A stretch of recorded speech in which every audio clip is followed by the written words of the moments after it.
सबसे पहले हम समझेंगे कि प्रिज्म का अपवर्तनांक क्या होता है। प्रिज्म का अपवर्तनांक होता है, ये मान लीजिए कि क्या है, प्रिज्म है और इस पर प्रकाश किरण क्या की, प्रवेश की।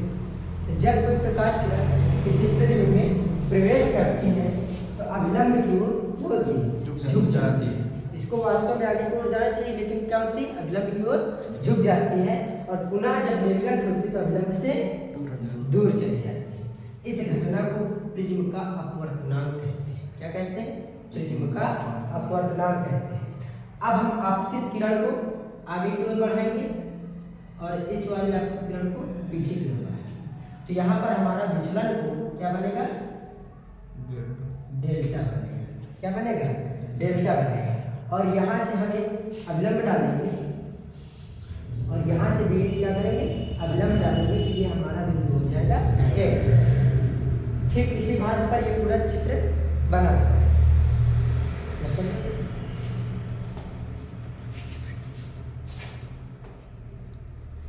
अब समझ गए हम प्रिज्म का अपवर्तनांक क्या होता है।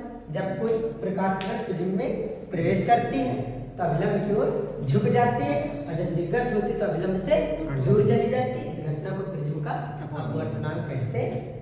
हम इसका डेरिवेशन समझेंगे। तो इसका डेरिवेशन समझने में हमें कुछ नहीं करना, केवल याद रखना है इसमें हमें दो त्रिभुज और एक चतुर्भुज हल करना है। दो त्रिभुज और एक चतुर्भुज। सबसे पहले हम सॉल्व करेंगे त्रिभुज को। कौन सा त्रिभुज सॉल्व करेंगे? यहाँ पर एक बिंदु हमारा क्यू है, आर टी। तो अगर हम त्रिभुज लेंगे Q R T, Q R T, तो इस पर बहिष्कोण हमारा क्या बन रहा है, डेल्टा। क्या बन रहा है? डेल्टा कोण। तो बहिष्कोण क्या होता है? बहिष्कोण आंतरिक कोणों के योग के बराबर होगा। यानी ये वाले कोण और इस वाले कोण के योग के बराबर क्या होगा, डेल्टा होगा। तो अब हम करेंगे त्रिभुज क्यू आर टी। त्रिभुज क्यू आर टी में डेल्टा बहिष्कोण है। क्या है? बहिष्कोण। हम जानते हैं कि बहिष्कोण आंतरिक दो कोणों के योग के क्या होता है, बराबर होता है। तो यहाँ पर ये हमारा डेल्टा क्या होगा, आंतरिक दो कोणों के योग के बराबर होगा। अब हमें ये वाला कोण तो पता नहीं, अगर हम इस पूरे चित्र को देखें ये थोड़ा इस प्रकार का बना हुआ है ना, और ये वाला जो हमारा पूरा एंगल है ये हमारा क्या है, I1 है। और ये वाला जो पूरा एंगल है ये हमारा क्या है, I2 है। इतना कोण हमें पता है कि R1 है। अगर हम इस पूरे कोण में R1 घटा दें, अगर I1 कोण में R1 कोण घटा दें तो ये वाला कोण क्या होगा, निकल आएगा। अगर हम पूरे I2 कोण में हम R2 कोण घटा दें, ये इतना हमारा R2 हो गया। अगर पूरे I2 कोण में R2 कोण घटा दें तो ये वाला निकल आएगा। अर्थात हमारा पूरा ये जो कोण होगा ये बहिष्कोण इन दोनों कोणों के बराबर होगा। ये वाला कोण हमारा हो जाएगा I1 माइनस R1 और ये वाला कोण हो जाएगा I2 माइनस R2। क्यों? क्योंकि ये पूरा हमारा कोण है I1 और I1 में अगर R1 घटा देंगे तो हमारा ये वाला कोण निकल आएगा और अगर I2 में हम R2 घटा देंगे तो ये वाला कोण निकल आएगा। अब हमारा बहिष्कोण कौन सा है, डेल्टा है। तो डेल्टा बराबर क्या होगा, I1 minus R1 plus I2 minus R2। अब बहिष्कोण आंतरिक दो कोणों के योग क्या होता है, बराबर होता है। हमने जोड़ दिया।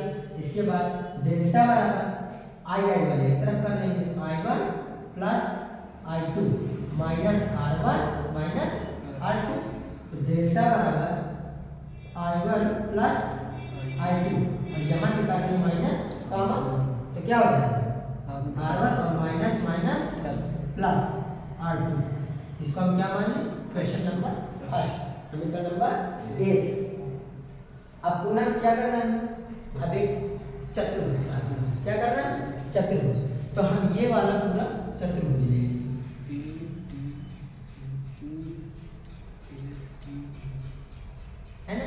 ठीक है, हमारा पूरा चतुर्भुज क्या है? क्यू ए टी एम, चतुर्भुज क्यू ए टी एम से 80 माइनस कोण ए, 180 माइनस कोण ए। अब हम क्या करेंगे? इसको मान लेंगे इक्वेशन नंबर 2। अब हम क्या करेंगे कि नीचे वाले त्रिभुज को भी हम क्या करेंगे? हल करेंगे। कौन सा त्रिभुज? क्यू टी एम, त्रिभुज क्यू टी एम से, क्यू टी एम से। अब देखो त्रिभुज के तीनों कोणों का योग कितना होता है? 180 होता है, यानी कोण m और कोण r1 और कोण r2 का जो योग होगा वो कितना होगा? 180। तो कोण m प्लस कोण r1 प्लस कोण r2 बराबर कितना होगा? 180 होगा। 180 कैसे है?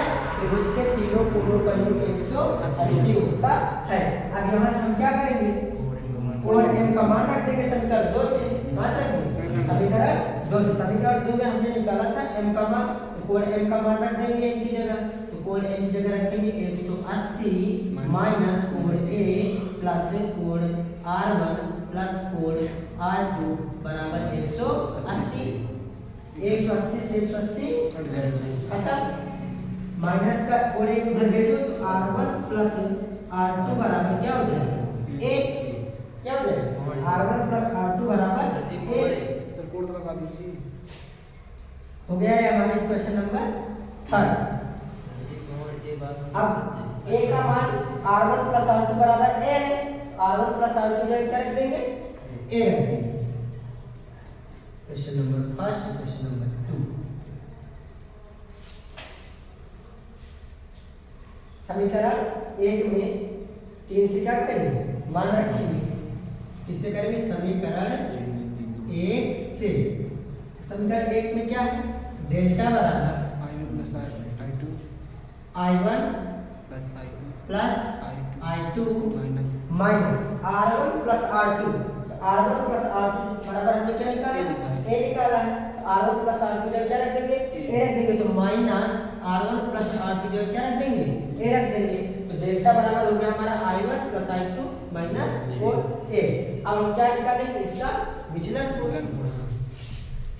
यदि डेल्टा क्या है? विचलन कोण, विचलन कोण हो तो डेल्टा बराबर क्या होगा? Delta m। I1 बराबर I, I2 बराबर I। अब ये हमारा समीकरण नंबर 4। तो क्या करेंगे? I1 I2 और डेल्टा की मान उठा के रख देंगे समीकरण नंबर 4। तो डेल्टा की जगह क्या रखेंगे? डेल्टा m बराबर I1 की जगह I प्लस I2 की जगह I minus a I1 I plus I। तो डेल्टा m एक आई जोड़ेंगे 2i माइनस a, माइनस का a इधर लाएंगे प्लस में आ जाएगा। तो 2i बराबर a प्लस डेल्टा m, दो गुणे में उधर जाएगा भाग में। तो a plus delta m by 2, ये हमारा आ गया i का मान। तो हमने i का मान निकाल लिया। और किसका? अभी हमको निकालना है किसका मान? r, क्योंकि हम इसको करेंगे स्नेल के नियम से। तो स्नेल के नियम में i और r के मान की आवश्यकता पड़ती है। i का निकाल लिया, r का निकालना है। तो r1 बराबर क्या होगा? r होगा। r2 बराबर क्या होगा? r होगा। तो समीकरण नंबर 3 से, समीकरण नंबर 3 से तो r1 बराबर क्या है? r, r2 बराबर r बराबर a। r में r जोड़ेंगे 2r, तो 2r बराबर a। अब दो को उधर भेजने टाइम जाएगा, बटेंगे जाएगा तो a बाई 2, r बराबर a बाई 2। अब क्या करेंगे? स्नेल का नियम लगा देंगे। स्नेल का नियम क्या होता है? स्नेल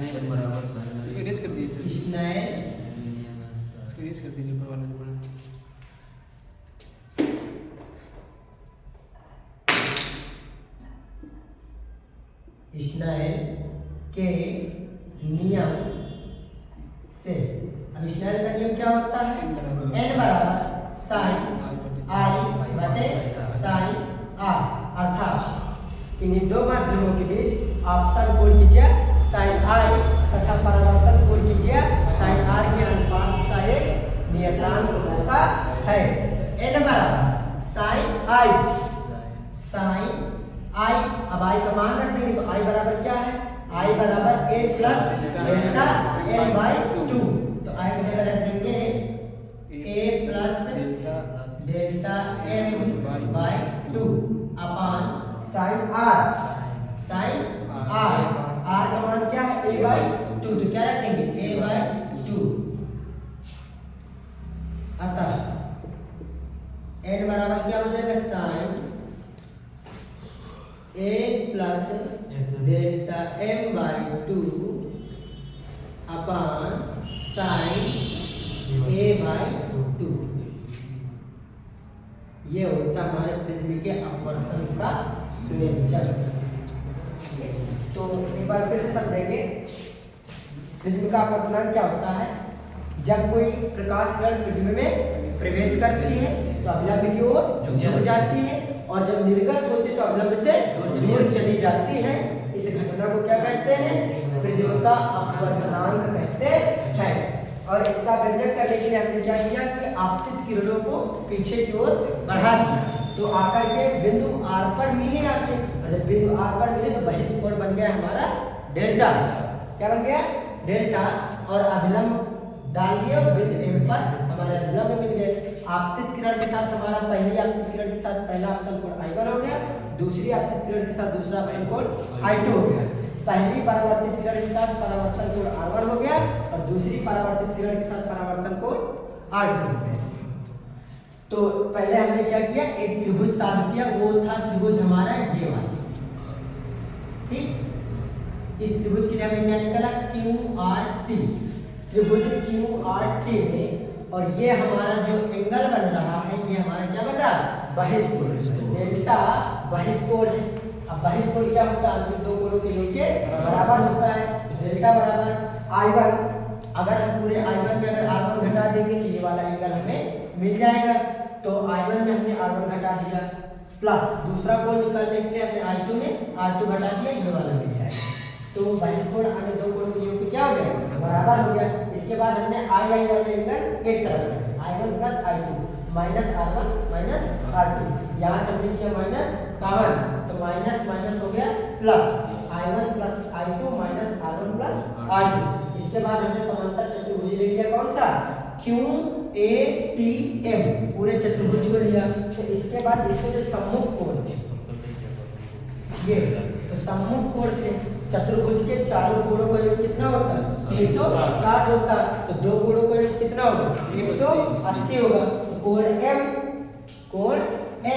और कोण A बराबर कितना हो गया हमारा 180 हो गया। अब कोण M का मान निकाल लेंगे तो प्लस का कोण इधर जाएगा, माइनस कोण त्रिभुज QTM से, त्रिभुज QTM से अब त्रिभुज के तीनों कोणों का योग कितना होता है 180 होता है। तो कोण M प्लस कोण R1 प्लस कोण R2 बराबर 180। अब कोण M का हमने यहाँ से क्या किया मान उठा कर दिया, तो कोण M का मान क्या था 180 माइनस कोण A, 180 माइनस कोण A plus R1 plus R1 plus R2, ठीक बराबर 180। 180 से 180 खत्म कट गया, कैंसिल हो गया। अब माइनस का कोण इधर जाएगा प्लस, तो R1 प्लस R2 माइनस इधर जाएगा प्लस, कुछ हो गया A। अब ये हमने मान लिया क्वेश्चन नंबर 3। इसके बाद हमने देखा समीकरण फर्स्ट से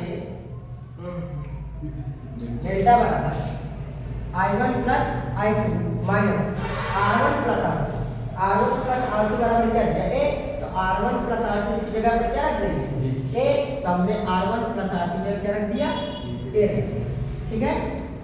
इसके बाद यदि डेल्टा विचलन कोण, डेल्टा क्या हो विचलन कोण, डेल्टा बराबर डेल्टा M, I1 बराबर I, I2 बराबर I, R1 बराबर R, R2 बराबर R।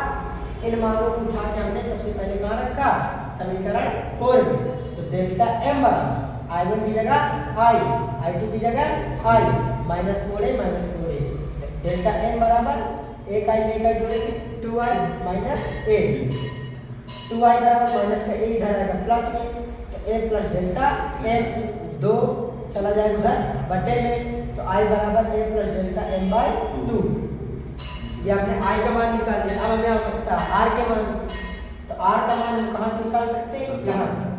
अब r1 बराबर हमारा क्या है r और r2 बराबर r, तो r1 की जगह हमने रखा r और r2 की जगह रखा r बराबर कोण a, एक r में एक r जोड़ेंगे 2r बराबर कोण a, तो 2 गुणे में उधर जाएगा बटे में तो r बराबर a बाई 2। स्टाइन का नियम लगा देंगे। स्टाइन का नियम होता है n बराबर साइन i बटे साइन r के लिए दो माध्यमों के बीच आपतन कोण कीजिए साइन i तथा परावर्तन कोण कीजिए साइन r के अनुपात का एक नियतांक होता है। अब n बराबर साइन i का मान, तो i का मान था 1 plus delta m by 2, 1 plus delta m by 2i जगह रख दिए। r का मान था a बाई 2 तो r की जगह रख दिए a बाई 2। सूत्र हो गया हमारा m बराबर sine a plus delta m by 2 बटे साइन a बाई 2। ओके।